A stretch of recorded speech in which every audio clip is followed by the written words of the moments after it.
কিন্তু আজকে সৈয়দা রিজওয়ানা হাসান তার বক্তব্য বিবৃতি এগুলো পাওয়ার পরে অলরেডি সারা বিশ্ব জেনে ফেলেছে যে বাংলাদেশে ইঞ্জিনিয়ারিং করে জামাত ইসলামী সহ ইসলামপন্থীদের ক্ষমতায় আসতে দেওয়া হয়নি।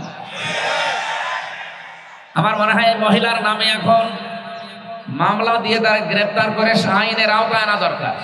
কারণ জেনে শুনে কেউ যদি ভুল করে তার ক্ষমা নেই। আপনি না জেনে ভুল করেন, মাফ চান, সেটা আলাদা বিষয়। আপনি তো জেনে শুনে ভুল করলেন।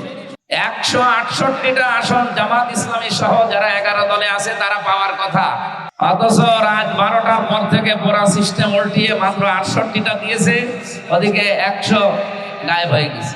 কেন হয়েছে সেই কথাগুলো এই রিজওয়ানা হাসানের মুখ থেকে এখন সব আস্তে আস্তে প্রকাশ পেয়ে গেছে। যাক, মহিলাকে ধন্যবাদ জানাই যে অন্তত যেভাবেই হোক সত্যটা প্রকাশ করে দিয়েছে। তা আমরা অন্তত বিরোধীতে থাকি, সরকার থাকি, অত আমাদের বিষয় না। আমরা কেউ মন খারাপও করছি না। আল্লাহর হয়তো এলমে যা ছিল তাই হয়েছে, কিন্তু আগামীতে যারা আছেন তারা আগামী 5 বছর চালা, ভালোভাবে চালা। যেভাবেই এসেছেন আলহামদুলিল্লাহ, কিন্তু ভালোভাবে চালা। আপনারা ভালোভাবে না চালিয়ে আমাদের কুষ্টিয়ার 3টা আসন জামাত ইসলামী বাংলাদেশে অনেকেই, আমি গোপন সংবাদ পেয়েছি এই জন্য বলছি মিডিয়ার সামনে, অনেকেই চেষ্টা চালাচ্ছেন যে আমাদেরকে আপনারা কোনো কাজ করতে দেবেন না, হট্টগোল বাঁধিয়ে, গন্ডগোল বাঁধিয়ে, জুলুম অত্যাচার করে, মামলা মোকদ্দমা দিয়ে এলাকাকে অশান্ত করে রাখবেন।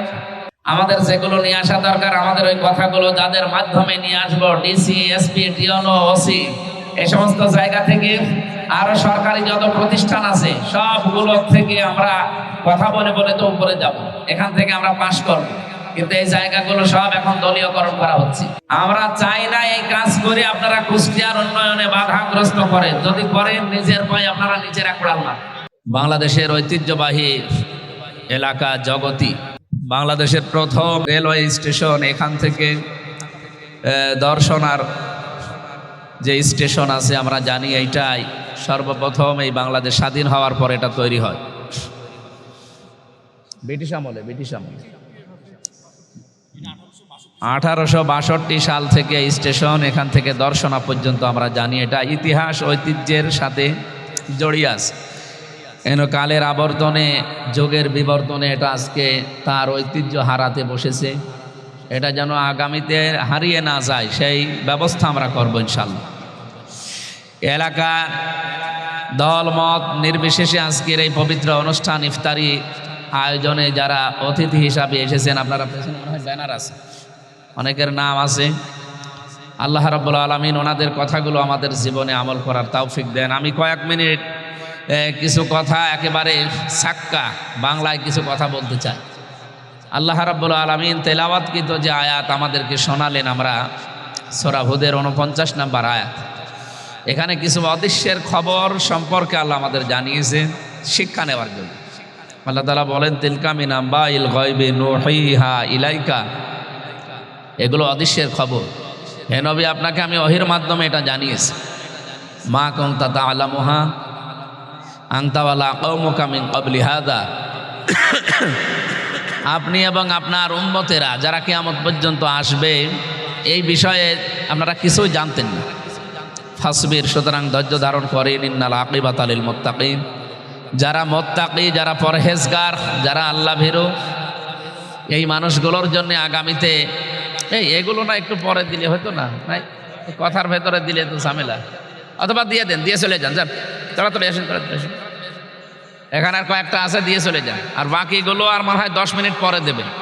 ও, দেওয়া হয়ে গেছে, তাড়াতাড়ি করেন, তাড়াতাড়ি করেন। ঠিক আছে,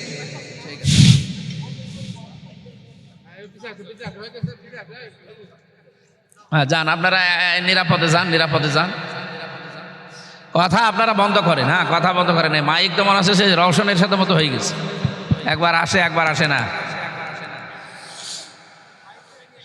সম্মানিত রোজাদার গণ, আল্লাহর মেহমানগণ, আপনারা যে আয়াত থেকে বাংলা অর্থ শুনলেন, এই আয়াতের যে ব্যাখ্যাটা আমরা বলছি, এটা বাস্তব খুব দরকার। বিশেষ করে এই ফেব্রুয়ারির 12 তারিখের পর থেকে আজকে এই মার্চের এই 5 তারিখ পর্যন্ত, ওদিকে 18 দিন না 16 দিন, যেন 28শে মার্চ গেছে, আর এদিকে 5 দিন, এই 21-22 দিনের যে অবস্থান বাংলাদেশে অনেকেই তৈরি করেছেন, তারা কিন্তু যুগের আবর্তনে ইতিহাস হয়ে যাবে। আপনারা মাজলুম ছিলেন, আমরা মাজলুম ছিলাম, আমরা যেন জালেম হয়ে না পড়ি, এই শিক্ষাটাই আল্লাহ তেলাওয়াতকৃত আয়াতে আমাদের দিতে চেয়েছে। প্রাণপ্রিয় কুষ্টিয়াবাসী, বিশেষ করে আমার কুষ্টিয়ার সদর, আপনাদেরকে আমরা যে আয়াত থেকে কথা শোনাতে চাই, এটা তো আর রাজনৈতিক অনুষ্ঠান না, এটা ইফতারি অনুষ্ঠান, এটা পবিত্র অনুষ্ঠান, একটা ইবাদত। কারণ আপনি সারা জীবন যদি সারা দিন না খেয়ে এই মাগরিবের সময় খাবার খান, ওটা যে ইবাদত হবে এমন কথা কোরআন হাদিসে নেই। কিন্তু এই যে রমজানে বা রোজা রেখে কেউ যদি সারা দিনের পরে মাগরিবের আগে যে ইফতারি বলে, এটা যদি কেউ খায়, এটা কিন্তু শুধু খাওয়াই না, এটা একটা ইবাদত। আজকের ইবাদত অনুষ্ঠানে আমরা সতর্ক করতে চাচ্ছি ওই সমস্ত মানুষদেরকে যারা আগামীতে ইতিহাস হয়ে যাবে। আপনারা অনেকেই, আমরা নাম না ধরি, অনেকেই এমন কাজ আরম্ভ করেছে, মানবতার সাথে রীতিরকম যুদ্ধ আরম্ভ হয়েছে। গতকালকে আপনারা জানেন আমাদের প্রাণপ্রিয় প্রতিষ্ঠান ইসলামী বিশ্ববিদ্যালয় কুষ্টিয়া, সেখানে আমাদের এক শিক্ষিকা, এক ম্যাডামকে এই মাগরিবের আগে 10-15 মিনিট আগে তাকে জবাই করেছে, এবং যে জবাই করেছে সে নিজেও এখন অসুস্থ, হাসপাতালে আছে, বাঁচবে না মনে হয়। এই সমস্ত দৃশ্যগুলো হচ্ছে কেন? আজকে আমি জানাজা অনুষ্ঠানে, তার জীবনের শেষ অনুষ্ঠানে এই কথাটা কোরআনে কারিমের সূরা নিসার 93 নম্বর আয়াতের ব্যাখ্যায় বলেছিলাম যে এই বিচারহীনতার সংস্কৃতি বাংলাদেশে যে আরম্ভ হচ্ছে, এই ফ্যাসিস্ট আমলে যা হয়েছিল, এখনো যদি ওদের আরম্ভ হতে থাকে, শুধু ইসলামী বিশ্ববিদ্যালয় কুষ্টিয়া না, কয়েকদিন আবার পরে দেখবেন সরকারি কলেজে এরকম হত্যা আরম্ভ হয়েছে, কয়েকদিন পরে দেখবেন জগতে আরম্ভ হয়েছে। এও আমরা নিরাপদে থাকতে পারবো না। এই জন্য আমরা চাচ্ছি এই দেশে যেন বিচারহীনতার সংস্কৃতি তৈরি না হয়, বিচার ব্যবস্থার উপরে কারো যেন হস্তক্ষেপ না থাকে, সে যেই হোক। বিচারকরা যে আইন আছে সে আইন দিয়ে তারা বিচার করবে। আমাদের দেশে দুঃখজনক যে 92% আমরা মুসলমান, কিন্তু এখানে কোরআনের নিয়ম নীতি দিয়ে বিচার আমরা এখনো করতে পারি না। এটা আমরা চেষ্টা এবার চালাচ্ছিলাম, কিন্তু আজকে সৈয়দা রিজওয়ানা হাসান তার বক্তব্য, বিবৃতি এগুলো পাওয়ার পরে অলরেডি সারা বিশ্ব জেনে ফেলেছে যে বাংলাদেশে ইঞ্জিনিয়ারিং করে জামাত ইসলামী সহ ইসলামপন্থীদের ক্ষমতায় আসতে দেওয়া হয়নি। আমার মনে হয় মহিলার নামে এখন মামলা দিয়ে তারা গ্রেফতার করে আইনের আওতায় আনা দরকার। কারণ জেনে শুনে কেউ যদি ভুল করে তার ক্ষমা নেই। আপনি না জেনে ভুল করেন, মাফ চান, সেটা আলাদা বিষয়। আপনি তো জেনে শুনে ভুল করলেন। 168টা আসন জামাত ইসলামী সহ যারা 11 দলে আছে তারা পাওয়ার কথা, অথচ রাত 12টার পর থেকে পুরা সিস্টেম উল্টিয়ে মাত্র 68টা দিয়েছে, ওদিকে 100 গায়েব হয়ে গেছে। কেন হয়েছে সেই কথাগুলো এই রিজওয়ানা হাসানের মুখ থেকে এখন সব আস্তে আস্তে প্রকাশ পেয়ে গেছে। যাক, মহিলাকে ধন্যবাদ জানাই যে অন্তত যেভাবেই হোক সত্যটা প্রকাশ করে দিয়েছে। আমরা অন্তত বিরোধীতে থাকি, সরকার থাকে, ওটা আমাদের বিষয় না। আমরা কেউ মন খারাপও করছি না। আল্লাহর হয়তো এলমে যা ছিল তাই হয়েছে, কিন্তু আগামীতে যারা আছেন তারা আগামী 5 বছর চালা, ভালোভাবে চালা। যেভাবেই এসেছেন আলহামদুলিল্লাহ, কিন্তু ভালোভাবে চালা। আপনারা ভালোভাবে না চালিয়ে আমাদের কুষ্টিয়ার 3টা আসন জামাত ইসলামী বাংলাদেশে, অনেকেই, আমি গোপন সংবাদ পেয়েছি এই জন্য বলছি মিডিয়ার সামনে, অনেকেই চেষ্টা চালাচ্ছেন যে আমাদেরকে আপনারা কোনো কাজ করতে দেবেন না, হট্টগোল বাঁধিয়ে, গন্ডগোল বাঁধিয়ে, জুলুম অত্যাচার করে, মামলা মোকদ্দমা দিয়ে এলাকাকে অশান্ত করে রাখবেন। আমাদের যেগুলো নিয়ে আসা দরকার, আমাদের ওই কথাগুলো যাদের মাধ্যমে নিয়ে আসবো, ডিসি, এসপি, টিওনো, ওসি, এই সমস্ত জায়গা থেকে, আরো সরকারি যত প্রতিষ্ঠান আছে সবগুলো থেকে আমরা কথা বলে বলে তো উপরে যাব, এখান থেকে আমরা পাশ করব। কিন্তু এই জায়গাগুলো সব এখন দলীয়করণ করা হচ্ছে। আমরা চাই না এই কাজ করে আপনারা কুষ্টিয়ার উন্নয়নে বাধাগ্রস্ত করেন। যদি করেন, নিজের পায়ে আপনারা নিজেরা কুড়াল না। এই যে আমার বাম পাশে পলাশ, ডান পাশে রবিন, এরকম মানুষ যারা এখন, এরা কিন্তু সে আগস্টের 5 তারিখের আগে আর নেই। এই মানুষগুলো এখন সচেতন এবং তারা সব বাস্তবতা বোঝে। হা করলে হয় হাসাদা হবে, নয় হালসা হবে। এত বড় বিচক্ষণ মানুষ এখন এই দেশে আমরা পাচ্ছি, আগামীর প্রজন্ম যারা আসতেছে। সুতরাং ধোকা দিয়ে বোকা বানিয়ে যা করেছে ওটা যেন সামনে আর কেউ নিয়ে না আসে। আপনি কি করতে চান আপনারা সব আমরা কিন্তু জানি। সামনাসামনি অনেকে আমাদেরকে বলে ভালো কাজ করেন, আমরা আছি। অথচ পেছনে দেখি তারা এই ভালো কাজ যেন করতে না পারি সে পথগুলো বন্ধ করে দিবে। সুতরাং এই দ্বিমুখী চরিত্র আপনারা বর্জন করবেন। এখানে নূহ আলাইহিস সালামের একটা ঘটনা আল্লাহ বর্ণনা দিয়েছেন। হে নবী, এরকম ঘটনা আপনি তো এর আগে শোনেননি, আর আপনার জাতিও জানে না। তারা আজ ইতিহাস হয়ে আছে। তারা জনগণের উপরে জুলুম অত্যাচার করে দেখেন কি ইতিহাস হয়ে আছে। আমরা এই হাজার হাজার বছর আগের কথা বাদ দিলাম, মাত্র 18 মাস আগে 2024-এর 5 আগস্টের আগের যে ইতিহাস, এইটাও যদি কেউ ভুলে যায়, তাদের জীবনে আবার 2026-এর 5 আগস্ট আমার মনে হয় চলে আসবে। আপনারা নিজেদের জীবনে নিজেদের এই 26-এর আগস্ট অভিশপ্ত করে নেবেন না, কারণ এইভাবে উপায় করে কামাই করে যে স্থায়ী হওয়া যায় না তার প্রমাণ এই বাংলাদেশ। যারা কামাই করেছিল আপনি বলেন তারা কি কিছু ভোগ করতে পেরেছে?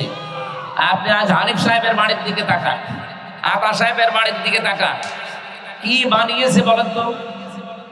আমরা তো মনে করি এরকম যদি কেউ কিছু করতে চায় 26-এর আগস্টের 5 তারিখে তাদের এরকম পরিণতি হওয়ার সম্ভাবনা আছে। আমরা ইতিহাস হতে কেউ চাই না, ইতিহাসের পার্টও হতে চাই না। আমরা যেহেতু মাজলুম আছি, মাজলুম অবস্থায় থাকবো, আমরা জালেম হব না। যারা হচ্ছেন তারাও আমাদের আত্মীয় স্বজন ভাই ভক্ত, আসেন ফিরে আসেন। এক বড়িয়ায় যা আরম্ভ করেছেন আশা করছি ওটা যদিও গোষ্ঠীগত ট্যাগ দিচ্ছেন, কিন্তু এটা রাজনৈতিক ময়দানে নিয়ে চলে এসেছে। এটা বারবার আমরা বলছি, আমাদের লোক পাঠিয়েছি, ডিসি কে দিয়ে, এসপি কে দিয়ে, টিওলা দিয়ে, এখানে যিনি র্যাবের প্রধান আছে তারে, এরপরে আর্মির যিনি কুষ্টিয়া জেলার দায়িত্বে আছে তারে, সবাইকে বললাম যে ওনাদের দুই পক্ষকে বসা, কিন্তু এক পক্ষ বসতে রাজিই না। তারা বলছে না আমরা মারামারি করব। তো এখন আপনি যদি 2 হাত আমার ভেঙে দিতে চান, আপনার তো আবার 1 হাত ভাঙা লাগবে। সুতরাং এই কাজ করে আপনিও লাভবান হবেন না, আমরাও লাভবান হব না। আসেন নিজেদের ভেতরে আমরা এগুলো মিটিয়ে কুষ্টিয়াকে বসবাসযোগ্য কুষ্টিয়া তৈরি করার জন্য, আগামীর কুষ্টিয়াকে যেন সত্যি মডেল কুষ্টিয়া তৈরি করা যায়। এটা আমি আমির হামজা একা পারবো না, সবাই লাগবে। 4.5 লাখ এখানে আমার ভোটার, 4,40,000-এর উপরে। সুতরাং সবাই আমার কাছে এখন আমার আপন ভাইয়ের মতো।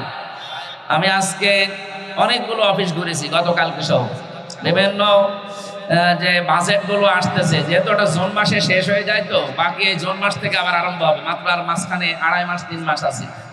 এই যতটুকু আছে এতটুকু দিয়েও আমার মনে হয়, যদি যেহেতু আমাদের 2 নাম্বারে করার কোনো সিস্টেম নেই জামাত ইসলামীতে, অনেকে বলছে আমাদের হাতে দিয়ে দেন 40 ভাগ 50 ভাগ আমরা দিয়ে দেবো না, আপনারা চরিত্র কি আমরা জানি।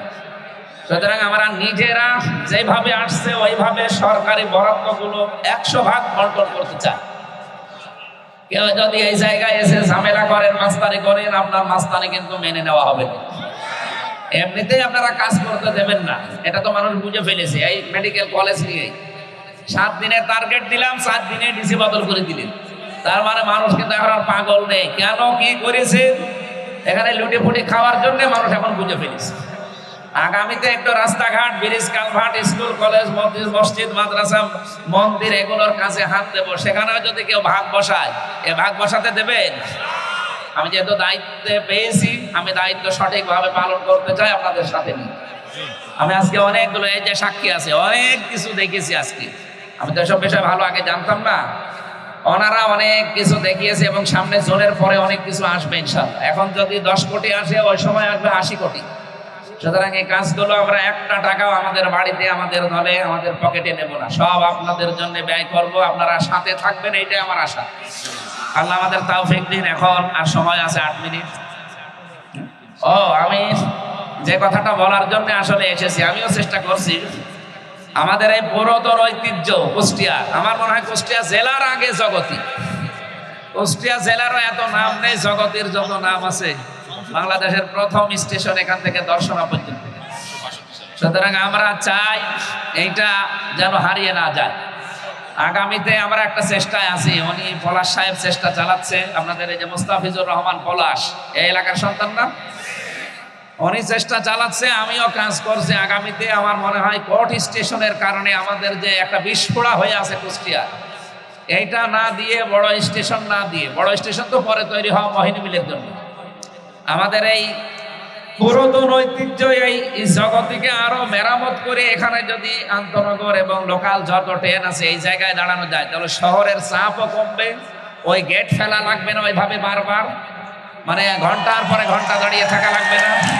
এটা চালু করার জন্য আছে। এখন মেডিকেলের মতো উদ্যোগ নেব, 2 দিন পরে যদি পেছনে আবার কেউ পরকে বদলি করে দেয়, আমারে তো বদলি করতে পারবে না 5 বছরে, হয়তো সারে দিয়ে করাবো, তারে চেষ্টা চালাবো। এই কাজ যদি কেউ করেন, আমার মনে হয় তার শাস্তি হওয়া দরকার।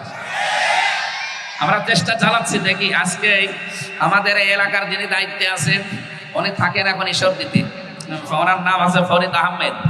ওনারে বলি অন্তত 60 তো থামে এখানে না, ওই লোকাল যেটা আছে ওই যে গোয়ালন্দ, এটা থামানো যায় কিনা আমি কথা বলবো নামাজের পরে। এরপরে বাকি যে উদ্যোগগুলো নিচ্ছে ওগুলো যেহেতু বিশাল বাজেটের বিষয়, এগুলো আসলে আমরা কুষ্টিয়ার কোর্ট স্টেশনের মতো যদি এটা করে ফেলতে পারি, চাপও কমে যাবে, আর চারিদিক থেকে মানুষ আসতে পারবে। এদিকে উপজেলা থেকে, এদিকে জোড়হাট থেকে, ওইদিকে আপনাদের আরো যারা বিআরটিসি এই সমস্ত রাস্তা দিয়ে এসে মানুষ অনেকে বলছে যে না সেই 6 রাস্তার মোড়ে যারা বাস করে তারা এত দূর আসবে কি করে। আরে ভাই, এত দূর আসবে কি করে, মানে রাস্তা কি এরকম থাকবে? রাস্তা আরো আমরা অন্তত সংস্কার করে হোক, নতুন করে হোক, স্টেশনে আসার মতো করে ফেলবো ইনশাআল্লাহ। চেষ্টা চালাচ্ছি, দেখি বাকি আল্লাহ কি কপালে রেখেছে, আপনাদের দোয়া অনুযায়ী আমিন। এখন সভাপতি যিনি আছেন উনি 1-2 মিনিট কথা বলবো, এরপর আমরা মোনাজাত করবো। আমার মনে হয় ইফতারে এখানে করা লাগে। ঠিক আছে, আল্লাহ হাফেজ। আউযু বিল্লাহি মিনাশ শাইতানির রাজিম, বিসমিল্লাহির রহমানির রহিম। 77 কুষ্টিয়া 3 আসনের সম্মানিত এমপি আমাদের জনতা মুফতি আমির হামজা। আসসালামু আলাইকুম। সম্মানিত রোজাদারগণ, আমি এখানে আজকে বসে আছি যাদের কারণে আমার বাবা এসেছে। আজকে ফুলকে আমার বাবাকে দিয়ে দিই, আরো আছে এগুলো দিব, তো এগুলো দেওয়া হয়, বাবাকে দিয়ে দিই। আল্লাহুম্মা সাল্লি আলা মুহাম্মাদ ওয়া আলিহি ওয়া সাহবিহি ওয়া বারিক ওয়া সাল্লিম। আল্লাহুম্মা আমিন। লা ইলাহা ইল্লা আনতা সুবহানাকা ইন্নী কুনতু মিনাজ জালিমিন। আল্লাহুম্মা গফিরলি ওয়ারহামনি ওয়াহদিনি ওয়াফিনি ওয়ারযুকনি ইয়া রাব্বাল আলামিন। আল্লাহ তাআলা, তোমার যে বান্দা, মহান বান্দা শহীদ আসহাবুল ইয়ামিন, রব্বুল আলামিন, তোমার কোরআন থেকে আমরা জেনেছি শহীদরা মরে না, তুমি নিজে তাদেরকে কুদরতি ভাবে খাবার খাওয়াও। তোমার ওই শহীদ আসহাবুল ইয়ামিন স্পোর্টিং ক্লাবের উদ্যোগে আজকের এই এলাকাবাসীর সহযোগিতায় ইফতারি অনুষ্ঠানে হাজারো রোজাদার নিয়ে আমরা হাত তুলেছি। এখানে প্রায় 3-4 হাজার মানুষ আমরা উপস্থিত হয়ে বিভিন্ন জায়গায় দাঁড়িয়ে বসে তারা তোমার দরবারে এই ইফতারির আগ মুহূর্তে আমরা হাত তুলে বসে আছি। আমাদের জীবনের অভাবগুলো দূর করে দাও, আমাদের জীবনের স্বভাব তুমি ভালো বানিয়ে দাও। এর সাথে যারা জড়িত আছে তাদেরকে সৎ পথে থাকার তৌফিক দাও। আজকের সম্মানিত সভাপতি মোস্তাফিজুর রহমান পলাশ, তোমার যুবক বান্দাকে হযরত খালিদ বিন ওলীদের মতো কবুল করো। যত অতিথি এখানে এসেছে আমার শ্রদ্ধাভাজন আব্বাজান সহ জেলার সেক্রেটারি, সহকারী সেক্রেটারি সহ যত দায়িত্বশীল আজকের এই আয়োজনে সম্পৃক্ত আছে, প্রত্যেককে রোজার ওসিলায় কবুল করো। একজন মানুষকে ইফতারি করালে পূর্ণ রোজার সওয়াব পাওয়া যায়। এখানে হাজারো মানুষের ইফতারের ব্যবস্থা, যারা দায়িত্বে আছে তাদের আমলনামায় এই রোজার সওয়াবগুলো পৌঁছিয়ে দাও। যে উদ্দেশ্য নিয়ে আমি আজকে এখানে এসেছি, আমাদের প্রাণের জায়গা জগতী রেল স্টেশন একটা ঐতিহ্যবাহী পুরাতন একটা স্টেশন, আল্লাহ তাআলা এটাকে আবার সেই যৌবনে ফিরিয়ে দিতে চায়। এটা তুমি মেহেরবানি করে রাস্তাগুলো সহজ করে দাও। এই এলাকাকে তুমি কবুল করো। যত মানুষ কবরে আছে কবরগুলোকে জান্নাতুল ফেরদাউস বানাও। বারাকাল্লাহু লানা ওয়া লাকুম ফিল কোরআনিল আযীম। আলহামদুলিল্লাহি রাব্বিল আলামিন।